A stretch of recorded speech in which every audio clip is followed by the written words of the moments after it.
हाय, हमारे बहुत सारे व्यूअर्स प्रेगनेंसी प्लान कर रहे हैं और काफी सारे लोग प्रेग्नेंट हो भी चुके हैं। तो पर उनको एक डाउट होता है कि हम जो प्रेगनेंसी कैरी कर रहे हैं वो आखिर बॉय है या गर्ल। तो आज इस वीडियो में हम बात करेंगे कि gender of the baby, sex of the baby, male या फीमेल, गर्ल या बॉय, आखिर कब डिसाइड होता है। एक मिथ्य होता है लोगों को। इनफैक्ट कल ही ओपीडी में हमसे एक पेशेंट ने बात की कि अगर हम प्रेगनेंसी में, हमें किसी ने बताया है, दूसरे से तीसरे महीने के बीच में दवाइयां लें तो उससे लड़का होने की संभावना बढ़ जाती है। तो आज इस मिथ्ये को भी हम दूर करेंगे। आप खुद ही अंत में जान पाएंगे कि कोई भी दवाई इस तरीके से एक्ट कर सकती है या नहीं कि वो बच्चे के जेंडर को चेंज कर सके। तो हमें ये जानना चाहिए सबसे पहले कि लड़का और लड़की होते कैसे हैं। तो मेल अगर कोई है तो उनमें क्रोमोसोम जो होते हैं, क्रोमोसोम होते हैं हमारे बॉडी के अंदर के सेल्स के अंदर ब्लूप्रिंट जो होता है, जो ये डिसाइड करता है हम क्या है। हर इंसान में 2 क्रोमोसोम होना जरूरी है एक तरीके के। तो सेक्स क्रोमोसोम अगर XY है तो इसका मतलब मेल है, और अगर फीमेल है तो फीमेल के अंदर सेक्स क्रोमोसोम जो है वो XX की फॉर्म में होते हैं। अब ये क्रोमोसोम जो है ये एक अंडे में भी जाते हैं, शुक्राणु में भी जाते हैं। पर जब एक मेल अपने स्पर्म्स बनाते हैं तो वो 2 तरह के स्पर्म्स बना पाते हैं, X sperms and Y sperms. Whereas female अंडे जो है सिर्फ X तरीके के ही बना पाती है। अब ये शुक्राणु जिस तरह के अंडे से मिलेगा उस हिसाब से डिसाइड होगा कि सेक्स ऑफ द एम्ब्रियो क्या है, यानी भ्रूण कौन से सेक्स का है। अगर हम प्रोबेबिलिटीज देखें, XX मिलेगा तो ये हो जाएगा फीमेल। अगर XX ऐसे मिलेगा तो भी हो जाएगा फीमेल। Y X से मिलेगा, XY मेल। एंड सिमिलरली अगर XY होगा तो मेल। यानी 50% चांस है लड़का होने का या लड़की होने का। पर ये सब होता किस लेवल पे है?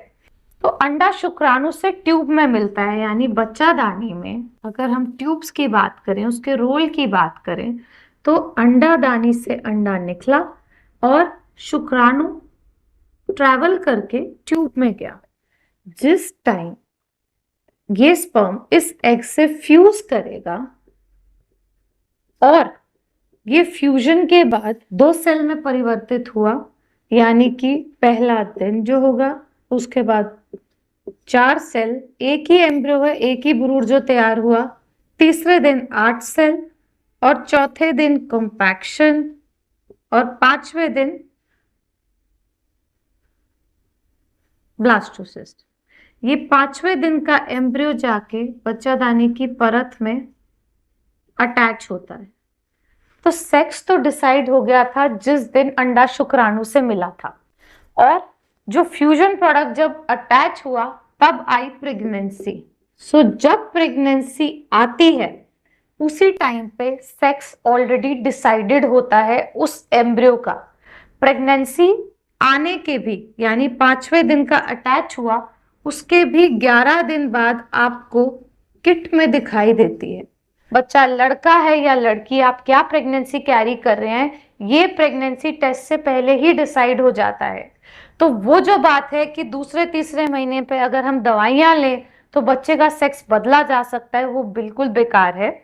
समझिए कि अगर आप कोई भी ऐसी दवाई जो बच्चे के सेक्स को जबरदस्ती बदलने के लिए लिया जाए, उसके अंदर होते हैं हॉर्मोन्स, और ये हॉर्मोन बहुत ज्यादा हानिकारक हो सकते हैं, specially when you are carrying a female child, और आपको पता भी नहीं होता, और आप अनजाने में शुरू से ही अपने बच्चे को हार्मोन दे देते हैं, जिसके कारण उन्हें उस टाइम बर्थ पे और आगे चल के भी रिप्रोडक्टिव प्रॉब्लम्स हो सकती हैं।